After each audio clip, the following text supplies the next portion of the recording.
everybody, welcome to my craft room. This is Kathy at Attic Treasures, etc. And I'm really happy to be a part of Cara Brandon's Declutter and Get Organized 2025 collaboration.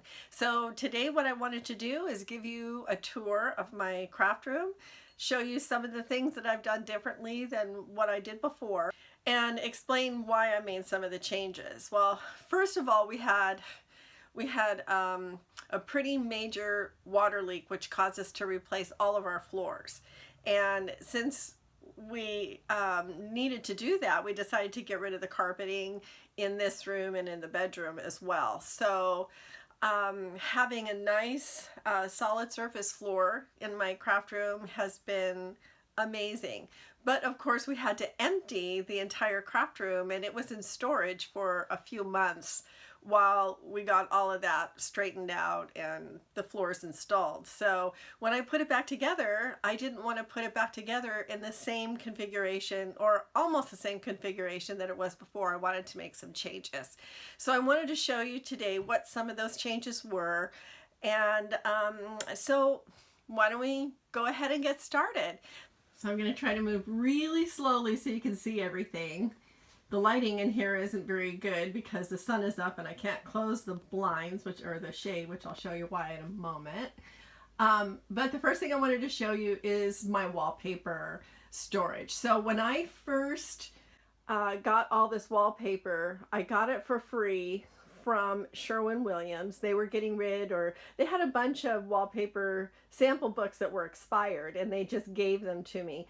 And I used to have the books stored underneath my sewing machine, but that proved to be really difficult because the books are very big, they're very cumbersome. So I spent quite a bit of time taking all the wallpaper out of the books and rolling it up. It's a vinyl storage rack that I can hang on my door, and it's 2 layers. So I've got 2 layers of wallpaper here, and I think that this is made for Cricut vinyl, but it works perfectly for my purposes. So that's where the majority of my wallpaper is. I do have one small book that I have not taken apart and put in here. I've also got this basket that has the wallpaper borders. I have all those in there.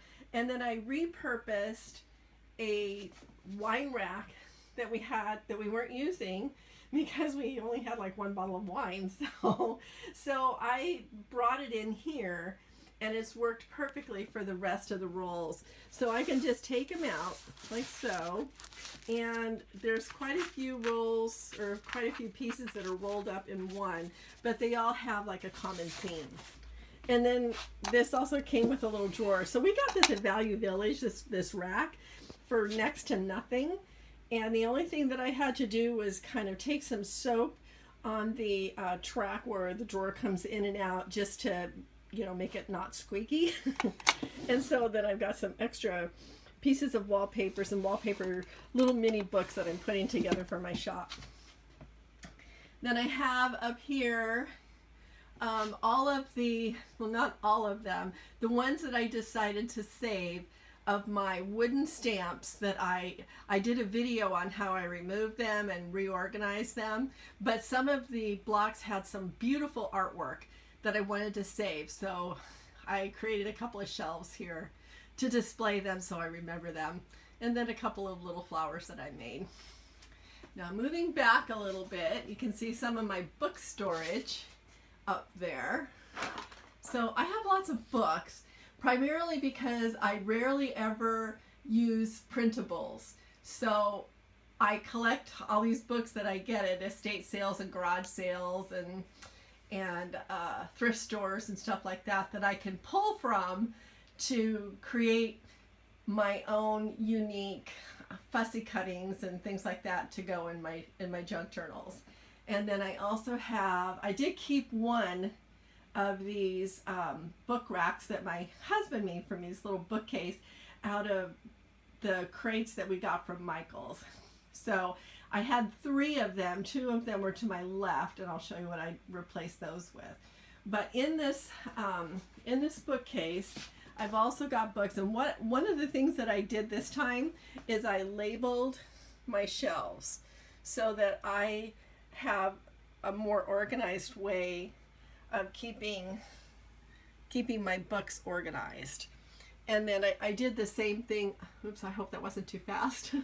I did the same things on my bookshelves as well, so that if I want a book, you know, I know pretty much where to get it now, instead of having them be scattered around. They were loosely organized before, but now they're better. Then these 3 white binders here, these are how I organize my scraps. And I did do a video on how I made the scrap organizers, and I will link that in the description for this video below. That has been working really well for me. And then this, let me get my chair out of the way here. See if I can come back a little bit. My table's in the way.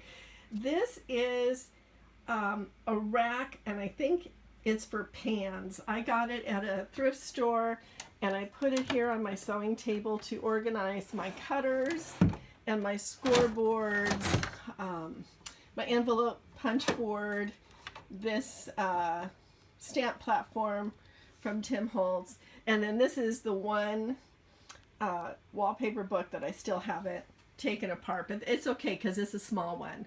So and I've actually taken most of the wallpaper out of it already for projects.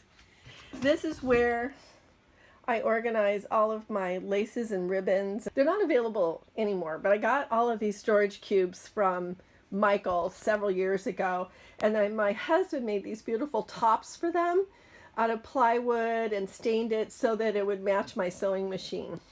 And I did do a video on how I organized all of my laces and ribbons, and I will link that also below. I know other people are doing videos in this collaboration for organizing ribbons and lace, but I really, really love the way this is organized now. So there's more. And then in here, more. So I've got these in rainbow order. And then a few that didn't end up on the cards, but they're still accessible. And then just some more miscellaneous stuff down there. Okay, so here's my sewing machine. And then over here is where I store, I'm going to turn this light on so you can see. It's around noon right now, so I've got really odd light coming in from the window.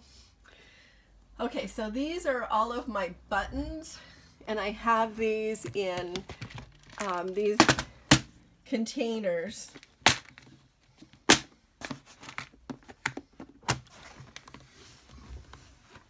And they're all by color, and some of them I have organized by how many holes there are in the individual button. And then I have each one labeled so I know what colors I have. So this one is green, blue, yellow, red, and pink. And then I've got some others, metallic, things like that. So I have a ridiculous amount of buttons, that is for sure. But the reason I have so many, and you might even try doing this yourself, is because I posted an ad on Facebook Marketplace and just offering to help people declutter, and if they had any extra buttons that if they wanted to get rid of them, I'd be happy to take them off their hands. And I got a message from this very nice lady who had about 1,000 buttons, and she just gave them to me, and they were all in a huge box. And so I cleaned them all several times in a big colander, and then washed them and then let them dry. So it took a while to get them all clean, and then I organized them in these organizers, and that's been working really well for me. And then I have this little shelf up here. Now these books with the ribbons on them, these are vintage books that I like well enough to display, but I will still use in my crafting projects, but I just wanted to display them. And then just some things that I've collected just for fun, because you got to decorate your craft room. And then to honor my children's crafts, I kept pretty much everything that they ever did. So that was made by me, or my daughter, when she was much younger. And then she made me this little singing lady years ago. And then that little elephant thing right there, my son made that. It has holes in it for pencils. So I just think it's a fun way to display my children's crafts. Okay, coming over here, I'm going to try to avoid the window if I can. I'm not going to be able to. So that's Lizzie. She is my constant crafting companion, and she hangs out with me in this window seat or this basket. So this is a drawer unit that I got at Walmart, and it has several drawers in it, and each one is labeled with things that I have in there, like stickers, die cuts, rub-ons, stencils, etc. And it's very handy. It's right here next to my craft table, so I can get things very, very easily.